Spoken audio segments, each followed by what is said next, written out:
Museum. I am here as a substitute for Lynn Cable, who is very ill with laryngitis and can hardly speak, and you know how difficult that is for Lynn, not to be able to speak. I'm Marcia Robertson. I'm part of the AGAR infrastructure as well. Those of you, some of you might have heard this speech many times, but we are here as this is part of a larger project called, that we have created in relationship to a book called Homegoing, in which you have a characters who have come from Ghana and have come to America. And one of the things the author is trying to do is, I think, in her own way, to try to figure out where home is. And that's why our title is Exploring Homegoing in Amherst County, where we live. All right, I'm going to give some introductions to people, and I'll try to keep them shorter than Lynn's dissertation of a length introduction here. The first person I want to introduce is Reverend Jasper Fletcher, who spent most of his life in Amherst County. He was born and grew up here, attended Amherst County Training School, and graduated from Central High School. He worked as a police officer in Washington, D.C., and in fact was the first person to enter leading the March on Washington. Reverend Fletcher received a divinity degree and served as pastor at St. Peter Baptist Church and is retired in December 2024. He's known as a source of many family and community stories. Our second speaker is Dr. Lynn Rainville, who is an author, speaker, and public historian who studies ordinary Virginians doing extraordinary things in the past. After earning a PhD in Near Eastern archaeology, she spent 2 decades studying historic cemeteries, gravestones, enslaved communities, and their descendants, town poor farms, and Virginia's role in World War I. Today, Lynn tells the stories of exceptional Virginians whose names never made it into the history books. By combining archaeological, ethnographic, and historical sources, she uncovers lost sites and forgotten heroes from the hometowns across the state. Then there's a history of all of her accomplishments, which I will stop now. The third speaker is Dr. Dwana Waugh, who's Associate Professor of History and Social Sciences at Briar College. Dr. Waugh teaches courses in U.S. history, global social movements, African American history, public history, oral histories, and much more. These courses often incorporate interdisciplinary scholarship and are highly student-centered. Her research has fueled her teaching. Her research primarily explores how we collectively remember the past and why these collective memories are important to the people and how the people in the past identify themselves. The next speaker is Crystal Rosson, a community researcher in the field of genealogy. Although not formally trained in the field, she has been able to learn how to research her family roots and contributions to Amherst County. Crystal is an administrator for the Amherst County school system and particularly thankful to Lynn Rainville, PhD, for her mentoring over 20 years. Reverend Fletcher, would you like to start? Okay.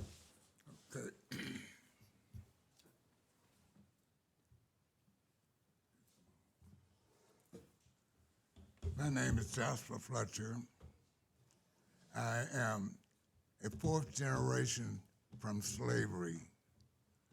Our master was named Fletcher, so therefore we obtained the name Fletcher. I have been a resident of Amherst County most of my life. However, I did spend about 20 years in D.C. I did 4 years in the Marine Corps, which allowed me to travel throughout this nation. Being a black man and a quiet man and a proud man, I was able to look back into my history, and I found out that my great-grandfather was a slave. And not only was he a slave, he was a stonemason, By being a stonemason, he was hired out and given a portion of what he was paid for his labor. So when emancipation came about, he was able to purchase land, which we still own part of that land. But most of us prefer to go and live other places and not on the land. And today, if I wanted to go to my grandfather's graveyard, I've got to make a wide circle and come back to it because the white man who owns the land today will not give me right away to it. So, but that white man didn't grow up here. Amherst County had a mutual understanding, I would say, where a lot of whites and black were very close, and a lot of blacks and whites were relatives. I had the fortune to know that my great-grandmother's sister married into the Carter family, and they had white sisters and brothers. And due to the fact that they had sisters and brothers that were white, they would visit each other. And in Amherst County, they decided they didn't want this, so they killed them. And my grandfather raised our family as one. So we had two families, the Fletchers and the Carters. We have owned portion of Turkey Mountain. At one time, we owned most of it. But as the family moved away, they sold it. And this is something I would have you to know. If you own land, don't sell it, because you can't buy it back. It may look good to get $10 in your pocket, but 5 minutes later, it's nothing. But if you own that land, it's still there. Well, to know more about Amherst County, we have been blessed by numerous people who are first-timers. How many people realize that the first black judge in Virginia came from Amherst County? About a stone's throw away is where he lived. The first full-bird colonel, female, came from Amherst County. So just because you are handicapped doesn't mean that you are dumb. And my grandfather was the treasurer of the St. Peter's Baptist Church, and he was the first black man to have a bank account in the church. Why? Because he wasn't told he couldn't read or write. He could because his wife had received education while she was taking care of Daisy, the young lady where Sweetbriar was named after.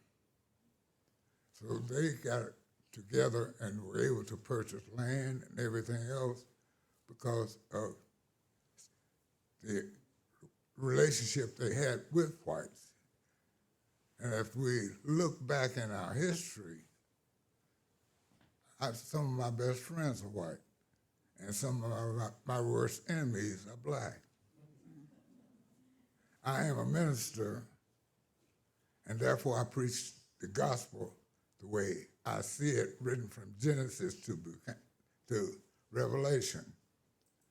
And of course, my message is different from everyone else because I say Adam and Eve was not the first male. Because the Bible says that God created male and female. And then later on, he rested. And nobody can tell you how long he rested. But then after he rested, he formed Adam and Eve. But there's an angel by the name of Lucifer, was number one at creation. And between the time of creation and when he finished his rest, Lucifer had fell. And that's the reason why Lucifer came in the garden and tempted Eve. And then Eve made a mistake. When Adam told her that God said she was not to eat from it, when Satan tempted her, what did she say? Not to eat, and she added it, not to touch. We are not to change the word of God. But many preachers preach whatever the newspaper have. We need to get back to the foundation of the word of God in our life. And once we get to a foundation, we'll find out that we're all one. And you don't have the prejudice that we have today. I grew up on a prejudiced nature, but I had white friends. I hunted and fished with my white neighbors. We walked the same road to get on the bus. They got on one bus, and I waited for that one bus that was owned by a black man that would transport us to school. At that time, we had 2 buses that transported all black students, Noah Blair and Thomas Hughes. Thomas Hughes went from one end, and Noah Blair went from the north end. So I've been under the pressure a lot of times. Being in the Marine Corps, I had authority. In '58, I led the troops into Beirut as a private. The corporal, who was supposed to be in charge, stepped back. So they promoted another white boy over me, but left me in charge. So I've seen all type of prejudices, but I've always held my head up high and says I'm proud to be a black man. So today, as I look out among us, I'm missing a whole lot of black men that should be here. The reason why they don't have the training that they need is because they have not stayed at home and took charge of their household, because when the welfare came out, they said, you can't have a man in the house. That's the government. That's the law. But God says the man is the head of the house. And we have, in the United States, we have destroyed God's law and put man's law in. And this is going to be the downfall of the United States. We sit up here and talk about the things that we have just came through, the pandemic. And the law says something in the health department that you can't do this without your gloves on.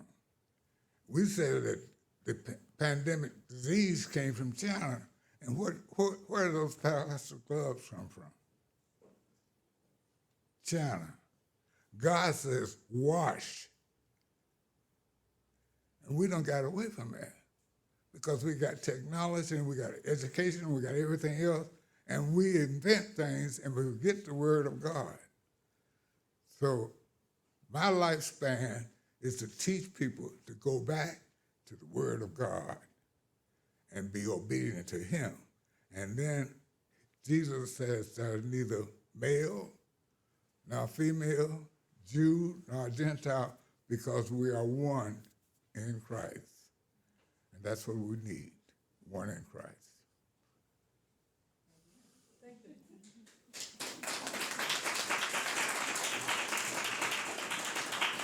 Dr. Rainville will speak next. So, is this actually on? It doesn't sound like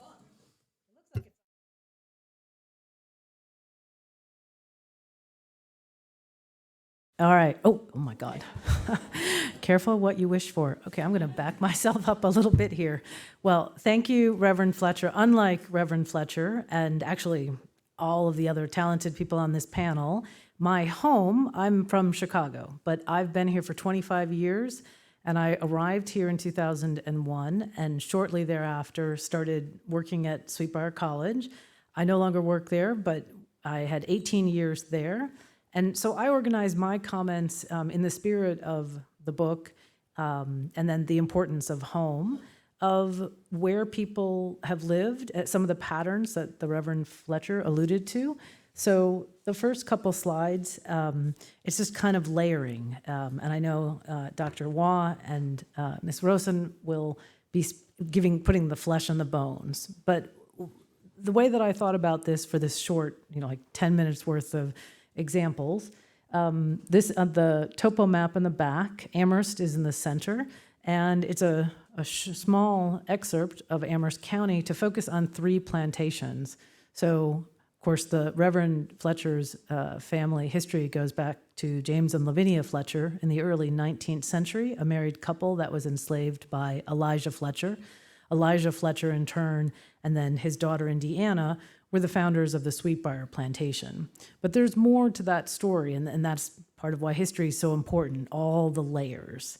So in addition to Sweetbriar, Elijah Fletcher had 4 children, 2 boys, 2 girls, and 3 of his children owned plantations here in Amherst. So there's Sweetbriar, which was owned by Indiana Fletcher, who later became married to Williams, so Indiana Fletcher Williams. Then in the north, there was a Tusculum plantation, which was owned by Sidney Fletcher, one of Elijah's sons. And then there was Mount San Angelo. And to be clear, Mount San Angelo, it is a large-scale farm. It was founded after the Civil War. But African-American history is as important at Mount San Angelo during Reconstruction and into the 20th century as it is at these other plantations. So if we look, in other words, through the eyes of just the impact of one white family creating these plantations, forcing African-American families to live with them at each of these locations, but from that foundation, of course, the Black community created its own churches, its own schools, and then, as Reverend Fletcher has already alluded to, cemeteries. I'm obviously not going to have time to talk about each of these important historic sites here. It's just a framing for all these levels to what is home, where is it, how do we find it? Or in the case of a historian like myself, many of these communities are, like Amherst is obviously still a vibrant community. Clifford in and around Tusculum, or Coolwell in and around Mount San Angelo, today these are smaller communities than they once were, Black and white and Monacan. So in some cases, we have to turn to the historic record to understand the past homes, as it were. So I'm just going to give 3 quick examples of each of these 3 locations. So first we have African Americans working at Sweetbriar, initially enslaved individuals and some enslaved Monacans. This is the big house at Sweetbriar. It's a reconstruction of an 18th century structure, but this is its mid-19th century version. And this postcard, which was used in the 19-teens to recruit then white women to Sweetbriar, this to me became kind of a symbol of why this research is so important. This postcard was sent out to these girls, trying to entice them to come. The emphasis here is on that genteel, that fancy home, that if you send your girls here, they'll be taken care of. And sure enough, right in the front yard, it's an African-American man, one of the gardeners who helped to actually create this landscape that then the school and its administrators were promoting to white women. Of course, Sweetbriar finally overturned the will about half a century later.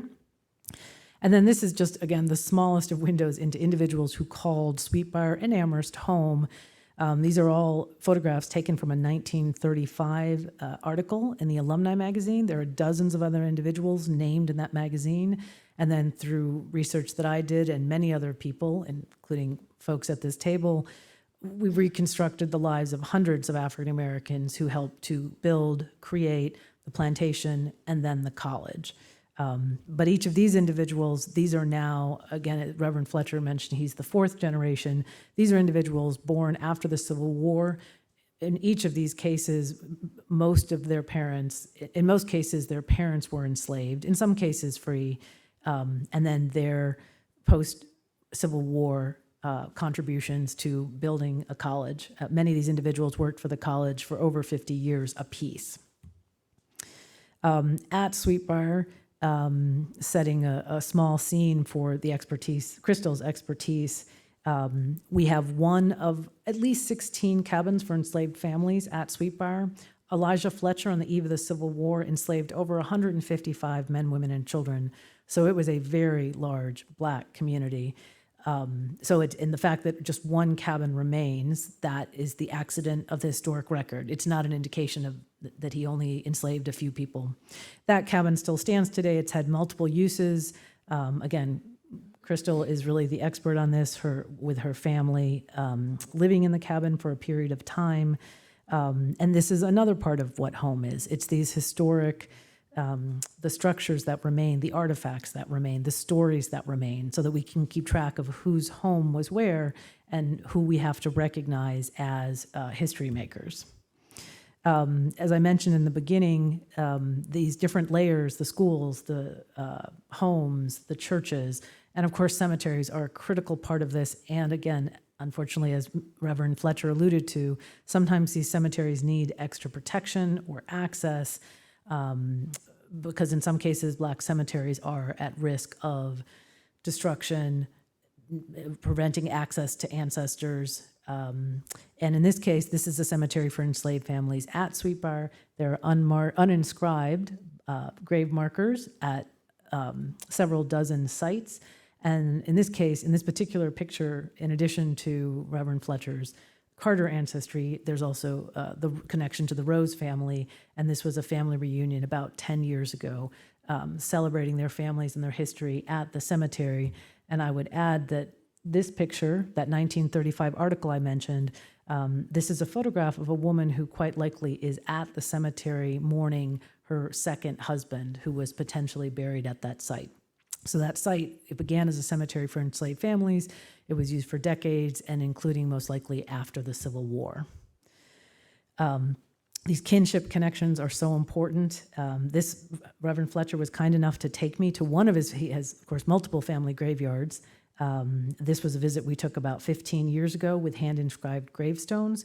Really important to collect this information and then learn from these stories that are in these graveyards. If we turn to Tusculum for a moment, Tusculum just north of Amherst, the house is no longer there, but the plantation that was there for many decades. Sidney Fletcher, Elijah's son, worked there. He enslaved several dozen people, but in addition, after the war, he had a common law wife with Harriet Edwards, and they had 2 children together. Unfortunately, neither one of those children lived to adulthood. But again, Reverend Fletcher set this talk up perfectly because he alluded to all of these themes.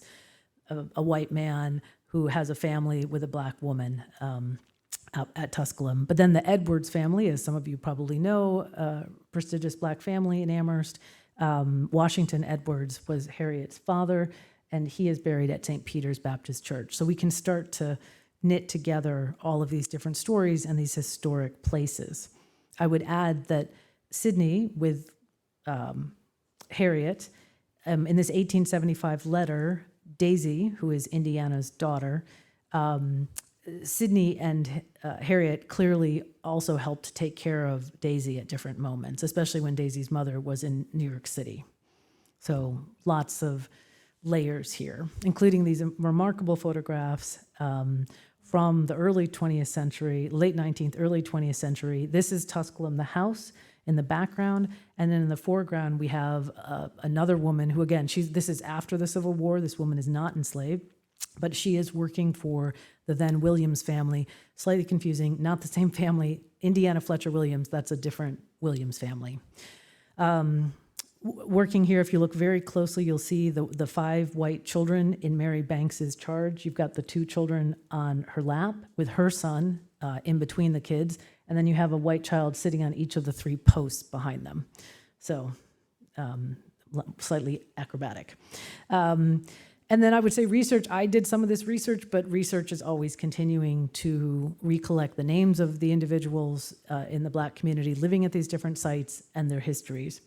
The last example, Mount San Angelo, again, the structure, the original structure on the left-hand side was built in the 1870s, but it was beset by actually multiple fires. The final fire in 1978, the whole structure was taken down. But in this original version of Mount San Angelo, this is where Elizabeth, Elijah's other daughter, lived with her husband. And if you look through the census records in 1870, it's a large Black neighborhood here of Ellis family, African-American Williamses, Richardsons, Quarles, again, a lot of the names of the Black families that helped to build Amherst, living in and around Coolwell. And multiple cemeteries in Coolwell that are very old and historic. And then this one example from the Coolwell Baptist Church Cemetery, the more recent Coolwell Baptist Cemetery, right near the church. And lots of things that we can learn very briefly, going left to right, using a mirror to illustrate so you can read an inscription clearer. The next picture is a head and a footstones because they pair together to help interpret what you're looking at. The third example is a marker where the marker itself has fallen and something happened to it, so it's just the base left. And then the last example, these are these small funeral home metal markers provided by funeral homes. In this case, unfortunately, the glass is broken and it's hard to read, but all of these are important, the artifacts that I mentioned in these cemeteries. I'll end with this last slide. My next book project is on Virginian ghosts or haints. And at this point, regardless of whether you believe in ghosts or not, because believe it or not, that's not relevant to my point here. My point here is that, again, whether you believe in ghosts or not, ghost stories are another window into this sense of home and folklore. And so each of these three sites I just talked about has a set of ghost stories connected with them. And these ghost stories, interestingly enough, in some cases 200 years later, the ghost stories are still being told. And so we're still getting biographies of people who lived in these homes. So the very quick example, Signora Hollins here on the left, she grew up with Daisy, the little girl that died at age 16. It's a little hard to get your mind around it because this is a picture of Signora at the end of her life in the 1950s, but she and Daisy were only a couple years apart. So again, it was a Black child and a white child who grew up together playing in the 1870s on the Sweet Briar plantation. Daisy dies. Indiana is bereft over the loss of her daughter. She sends Signora away because she can't bear to see another child. But Signora comes back after Indiana's death and continues to work for the college for over 40 years, dying in the 1950s. And Signora shares with us all sorts of ghost stories about seeing Indiana Fletcher Williams walking on the campus of Sweet Briar. And in this lower right-hand corner, this Miss Indy walked on moonlight nights. This is a story of the African-American community in Coolwell telling stories about seeing Indiana at Mount San Angelo walking around. So this is a picture of the second incarnation of Mount San Angelo before it burned. And then last but not least, up at Tusculum, there is a burial ground for enslaved families at Tusculum, which is in a copse of trees. I just drove by it when I came here, so it's still, it's not easy to access, but it is protected. And so all of these different stories, schools, churches, homes, stores, businesses, connections, Black and white and Monacan, that's part of what makes up a home, and these are just three brief examples into Amherst. And with that, I'll pass it to Dr. Waugh.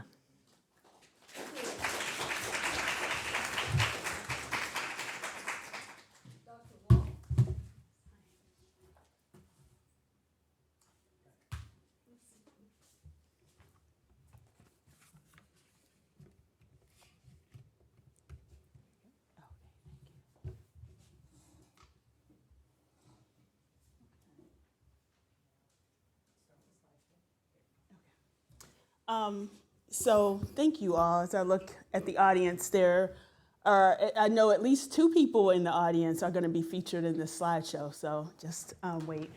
So my background is studying school desegregation, and primarily in Virginia and North Carolina, I look at Farmville, Virginia's desegregation. Unlike Reverend Fletcher, I did not grow up in Amherst, Virginia, but my people are from Amherst. I grew up in Lynchburg, and where these fine folks spawned me. And I can recall growing up solely in integrated schools and participating in lots of activities in integrated schools at a chorus concert one evening. And on the way back home, my parents just kind of muttered under their breath, "Integration cost us a lot." And that always stuck with me, and maybe because some of the music with the chorus was a little less soulful than what they remembered in the segregated Central High where they graduated from was.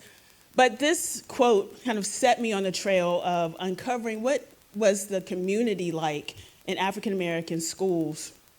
And so I want to talk about the role of integration, but also the role of segregated education in the African American community in Amherst, and looking at schools as important Black institutions to really grapple with this idea of home and how home and community is forged and forged in many ways through these schools. So I'll start with this Amherst New Era Progress article dated September of 1954. Now, this was a few months after the landmark Brown versus Board of Education case that made a tremendous impact in the nation, calling for the desegregation of public schools. In the state of Virginia, starting in Reconstruction in 1870, the state began to fund public education, although the length of time to have public schools funded in all communities took a little while longer, particularly in Amherst, where much of the education was independent. And then once Jim Crow set in Virginia, in Amherst, the notion of separate but equal education dominated. In total, there were around 84 independent schools that existed. 69 of them were white schools, 12 of them were African American, and there was one Monacan mission school that existed. And so this newspaper article is recounting some of the schools and the stories of these schools and the origins of these schools, which really were built largely by the goodwill of county leaders, but primarily through the hard work, painstaking fundraising of parents, teachers, community members, and then that met with the philanthropy of major organizations. Now, some of the schools pictured here, some that you don't see pictures for, they no longer exist. These are a mix of different types of schools. Many of these schools were affiliated with local churches or nearby churches. Scott Zion is one of the older schools that existed. St. Domingo, 2 miles to the north of Scott Zion School in the early 1900s. But over the next 20 years, the school effort was building for African American schools. And many of these schools, whether being tied to the local church community, where parents would raise money to help fund their own children's education, and eventually through a philanthropic organization, the Rosson Waugh Fund, which I'll talk about in a moment. And you may be familiar, and I hope you are, with one of the many documentaries that came out of a set of interviews that were conducted about 10, 15 years ago, I guess 15 years ago now, in 2009 to 2010. There were a series of oral interviews that were conducted with local residents, white, Black, Monacan. There were over 21 documentaries, short documentaries, many of which you can find online at YouTube, or of course you could purchase, and I'm sure AGAR would love this, purchase the DVD set of these interviews. And they were conducted, Lynn Cable, Lynn Rainville, Mia Magruder, all helped with the first round of interviews for which you see these 3 Amherst schools. And then there was another wave of interviews that were conducted about 2 years later in 2011 to 2012 with around 35 more people. And then a couple of years later, there were even more interviews looking at the integration of schools, primarily Central High School. In total, over 100 people interviewed collectively. And this is an image of teachers at the Amherst County Training School, some of whom went into the integrated school system, many of which went to Central High School as teachers once Central was open. But the Rosenwald Fund for African American Schools was created by Julius Rosenberg, and the motto was this notion for the well-being of mankind. It was formed in 1917. You can see the image, this is in 1934, where the shading, where you can see the shading on this map in the South. Throughout 15 southern states, schools were built in these rural communities. In total, there were over $70 million that was spent for the construction of Southern Black schools throughout the rural South. There were over 5,000 schools in total built, and many of them were built as either one-room or two-room schoolhouses, and you can see the blueprints, and this was kind of the standard form for these schools, these early schools. And part of what this fund required was that you had to have community buy-in. And what told you that community was bought into education was that parents ponied up some money that would help with the erection of these schools, along with the county, which would be a partner that would then bring money to the table to help develop this in the public school system. And then eventually the Rosenwald School Fund would then kick in additional funds to help provide some money for these schools being developed. By 1928, a third of the South's rural Black school children and teachers were served by these Rosenwald schools. There were, in Virginia, 664 schools that were built as part of this Rosenwald schools out of 5,000, over 5,000. 18 teachers' homes and vocational buildings were also erected. Now, the two men you see here, Julius Rosenwald, who was the co-founder of Sears, Roebuck and Company, went on to be the director of Sears, Roebuck and Company, was really part of this social gospel movement of the late 19th century and early 20th century with this mindset of giving back to the community. And he, along with the leading spokesman of the African-American race, known as a race leader at the time, Booker T. Washington, who had emancipated himself up from slavery, had worked at Hampton Industrial School, then went on to found Tuskegee in Alabama. These two men worked together to help with the administration of the monies with the Rosenwald schools. And in a couple of phases for these buildings, the Rosenwald Fund formed in 1917. In the first 3 years, Booker T. Washington really oversaw much of the development of the schools and the leaders after his death. Robert Moton, and for a connection to Prince Edward County, he's from Prince Edward County, would help to develop these Black schools throughout the South. In the second phase, from the 1920s until the end of the Rosenwald, the exhaustion of the $70 million fund was the second wave of school buildings. And those were managed by the Rosenwald office housed in Nashville, Tennessee. And just as a couple of examples of some of these Rosenwald schools, Union Hill and Amherst Training School, you can see how many acres, the amount of money, the contribution that the Black community kicked in for the development of these schools, the white community, i.e. the county, and then the Rosenwald's contribution. A lot of this work of these schools has been lost in history. And if you think about this notion of home, and we've been asked to think about home and community, what it took to get the community together to fund enough for your child to attend a school and to have access to literacy and education in the late 19th century, early 20th century. This is Amherst Training School. This was a six-room schoolhouse built in 1922. Some dates are a little fudgy, 1921 or 1923. But it's located in the northern half of the county. The foundation is made of cinder block. It's wood framed. And had two buildings that were built after, a kitchen and a lunchroom, which is currently housed a radio station. This is still a standing building, as you can sort of see here with the radio station behind. But many of these schools no longer exist, like Union Hill School, also built in 1922. There's some unclear data whether this building signifies anything, but researchers have looked at maps across time as a research base to find the intersection, and they assumed that the school was around this area. And this is where oral histories are really rich and important because they can supplement a lot of the existing archival records that exist. And this is what is considered perhaps a recreation of this Union Hill School that serves as a private residence today. But many of these schools are lost, and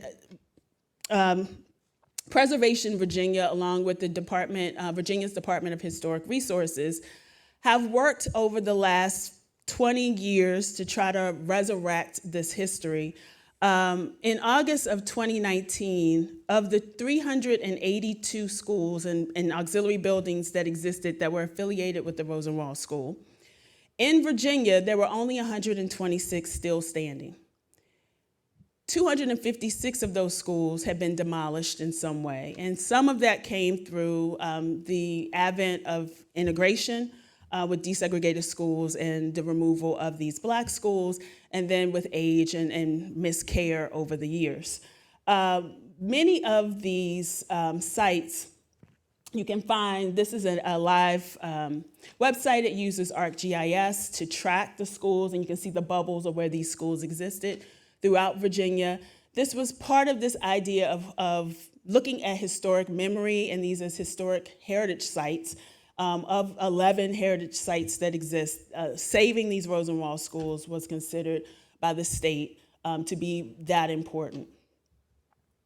I would point out that African Americans have continuously pushed for better educational resources within segregated schools, and in large part by the 1930s, 40s, and 50s, this effort turned toward integration or desegregation of public schools. With the work of the state NAACP and the Legal Defense Fund, educational equity and desegregation became the prevailing goal.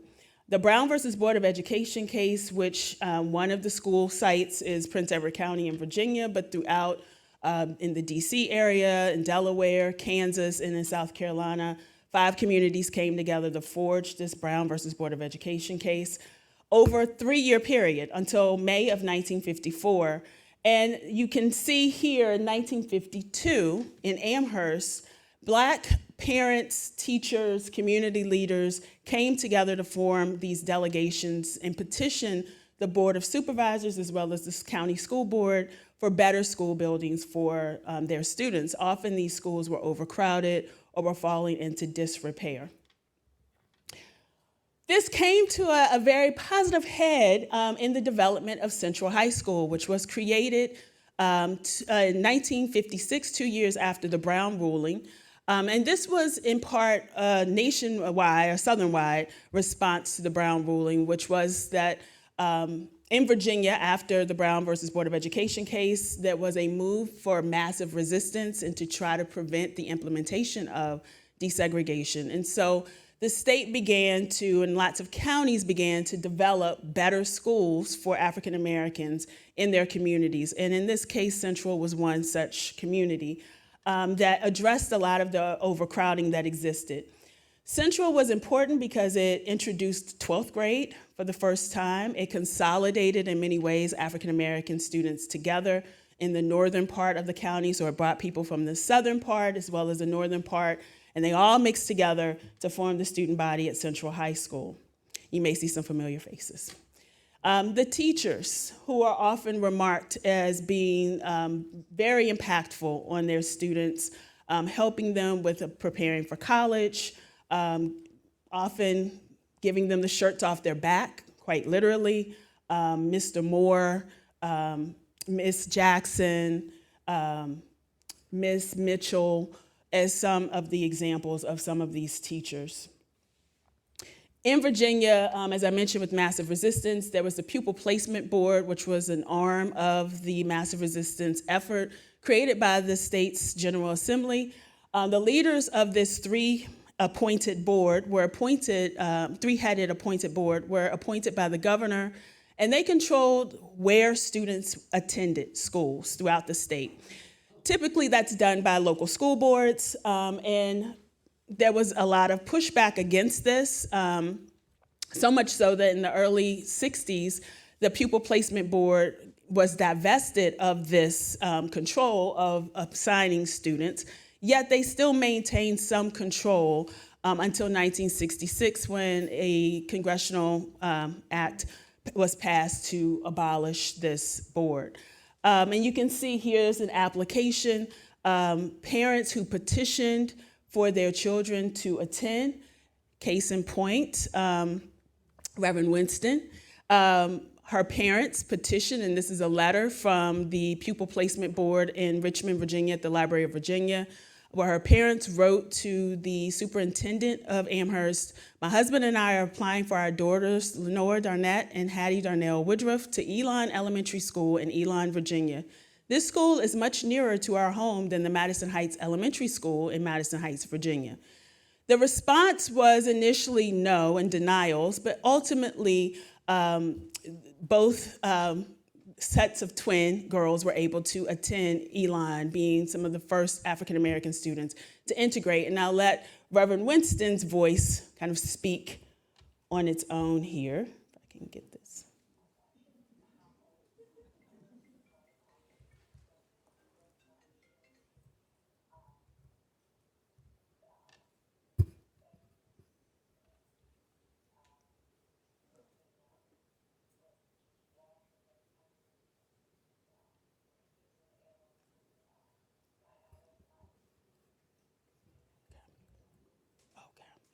I'll stop because you probably can't hear it as well, but this was an interview that she had given with one of my students 5 years ago.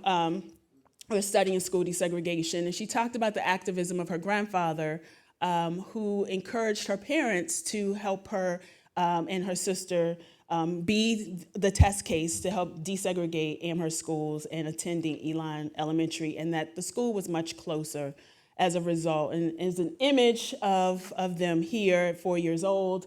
And then high school reunion, and I would ask you, while the lighting may not be able to help pick this out, if you look at the attendees of this class of 1969 reunion, you might notice that there aren't many Black faces in this picture, which may tell you something about the schools by 1969. And by 1969, in December of 1969, Central was closed as a high school. It transformed to the middle school for the county.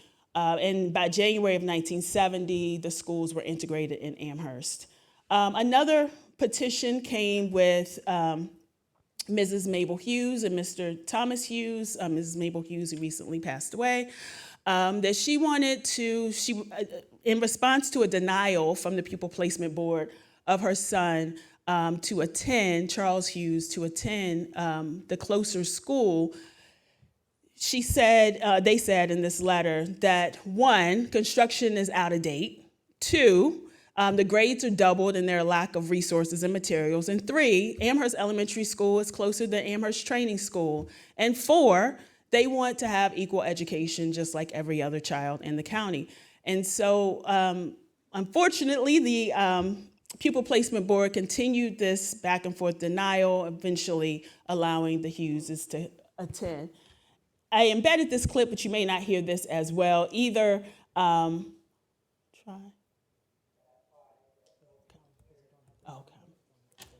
Okay. This is Mrs. Hughes talking about, and she had been a school bus driver for 44 years, had been pushing for her children to attend integrated schools, talked about integration being more of a good rather than a loss. And this is an excerpt from one of the interviews that was conducted, one of the documentaries conducted by AGAR. And then Robert Sandage, who was a student who attended Central High, cousin of the last person I'll end with. They both described the challenges of integration, but the access that integration offered. And all of this came with the community of the African Americans to help ensure for educational equity. And I'll end with this clip, though you won't hear it, unfortunately, but Mrs. Edith Jones, who at the time of this interview, she was 101. She was 106, I think, or around there, 105 before she passed away. But she had been teaching throughout the county in various capacities, including Amherst Training School and Central Elementary School. Students described her as firm, very motherly, caring. She was, quote, everyone's favorite. And she just talks in this clip of some encouraging words about the possibilities that exist with education and the opportunities that can be afforded for African Americans. And so I will conclude with that. Thank you.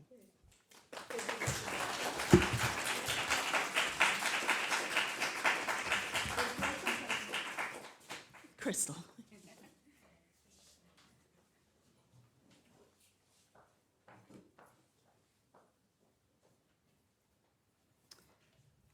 Hello, everyone. I'm Crystal Rosson, and I had the good fortune of meeting Lynn Cable a few months ago, actually in conversation about the Black Schools of Amherst County videos that Dwana was just discussing. And so I'm going to get started talking about the fact that I am from Amherst, born and raised, very proud Amherst County girl. Here's a photo of my grandfathers. They were both very pivotal men in my life growing up. Sterling Jones Jr. is my maternal grandfather, and Edgar Moore, my paternal grandfather. And losing them has been a massive loss for our family. But it's kind of with Sterling Jones Jr. where my story begins with research and how I got started with this.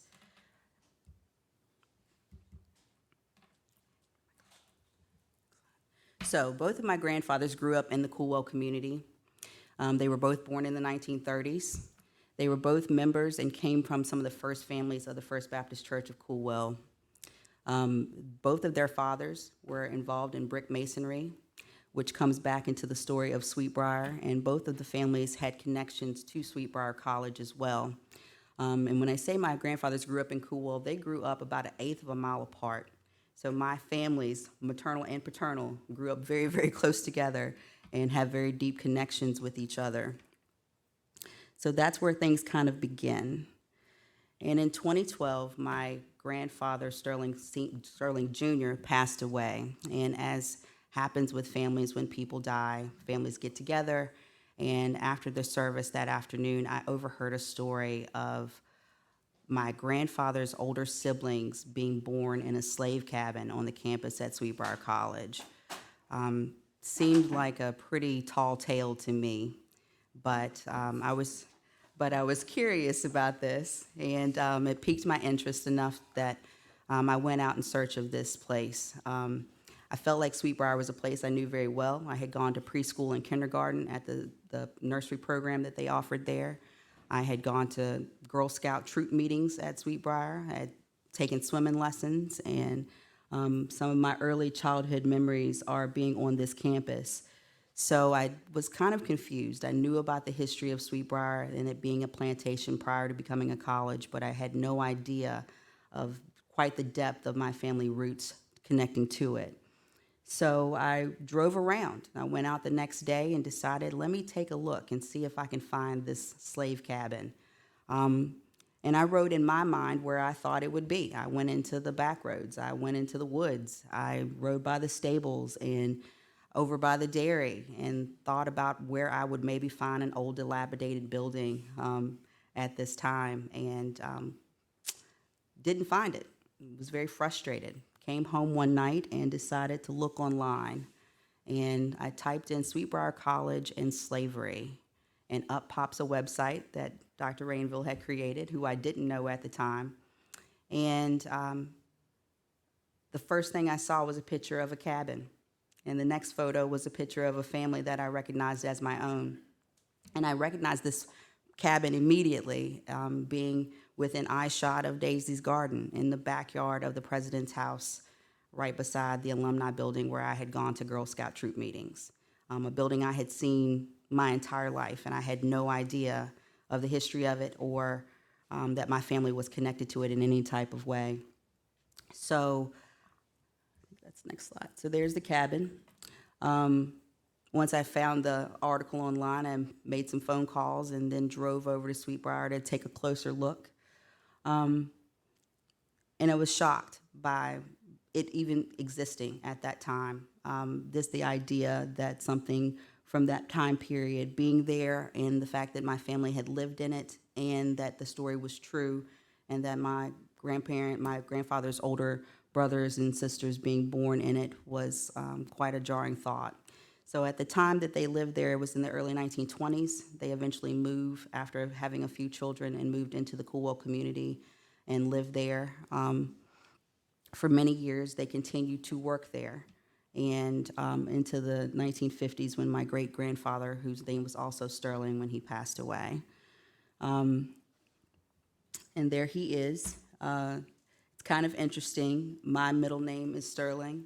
At the time, when I was growing up, I didn't know why my mother decided to give me my grandfather's name as my middle name, but the way life works, I've spent a lot of time researching this man and the Jones family, and it's kind of a prideful thing now to have that as a middle name. It's on the photo that I don't remember where I got, or if Dr. Rainville sent me this years ago, of Sterling raising the flag on the campus. It was one of the things that in the articles that I've found, he talked about. One of his big joys was raising the flag every morning on the campus. So I took this information of research that I did with the Jones family, and once I made some discoveries about Sweet Briar, and decided to dig a little deeper. Let me go and see if I can find more information out, not just about this side of my family, but other sides of my family as well. And I took each individual grandparent and went backward and just dug as much as I could, trying to find out as much as I could about each one of them. And to go back to my grandfather, Edgar Moore, Pee-wee, as we called him, he's one of 6 sons. Several of them went on to go to college and have some pretty interesting lives. One of them being my great-uncle, Maurice Moore, who Dwana was just speaking about. Maurice graduated high school at 14 years old, went back to Amherst after going to college, and began teaching his peers at 19. And is one of the people that, over the years of talking with individuals, they always speak about his encouragement and how much he impacted their lives and how much he gave back to the community. And it's a beautiful thing to hear. Some of these stories my family knew about. Some of the stuff that I've discovered they did not know about. We talk about slavery. We talk about the history of Black people in an area. And some of the discoveries I've made, I came from long lines of free Black people before the end of the Civil War. My grandmother, who's sitting out here today, hey, Grandma, she's got several branches on her family tree of free people in Amherst County prior to the Civil War ending back into the 1790s. Thank you to my cousins who've done some work back here on trying to discover some of that research as well. So I challenge all of you, when I find stuff like this, this was discovered at Sweet Briar years later, mislabeled, and I received a call from Dr. Rainville to come and check this photo out, this portrait, actually, of Sterling Sr. in his work clothes. And I was able to stand there and look at this and remind myself of how much these people went through, the resiliency that they had, what they laid, the foundations that they laid down for communities, for churches, for our family, and the ability that I have today to stand here and to tell you just a little bit about the research that I've done and the life that they had, the lives that they had. So get out there, research, discover more, find out more, ask questions, speak to people. And thank you so much.